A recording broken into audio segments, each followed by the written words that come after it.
मोठमोठ्या शहरामध्ये ट्रॅफिक ही एक दैनंदिन असलेली समस्या आहे. कोणत्या शहरामध्ये वाहतूक कोंडी जास्त आहे, ट्रॅफिकमध्ये किती वेळ द्यावा लागतो याचं सर्वेक्षण टॉमटॉम संस्थेने केलेले आहे. भारतातील किती शहरामध्ये सर्वात जास्त ट्रॅफिक आहे हे आपण पाहणार आहोत. टॉमटॉम ही संस्थाने जगातील शहरातील ट्रॅफिकचे सर्वेक्षण केलेलं आहे.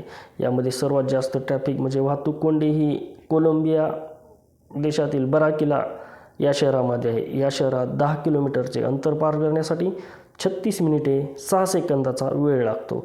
जास्त ट्रॅफिक असलेल्या 10 शहरांच्या यादीत भारतातील 3 शहरांचा समावेश आहे. कलकत्ता, पुणे आणि बेंगलोर असे ही 3 शहरांची नावे आहेत. कलकत्ता या शहरात 10 किलोमीटर अंतर पार करण्यासाठी 34 मिनिटे 38 सेकंदाचा कालावधी लागतो. तर बेंगलोर शहरात 34 मिनिटे 10 सेकंदाचा एवढा कालावधी 10 किलोमीटर अंतर पार करण्यासाठी लागतो. तर पुणे शहरात 10 किलोमीटरचं अंतर पार करण्यासाठी 33 मिनिट 17 सेकंदाचा एवढा कालावधी लागतो.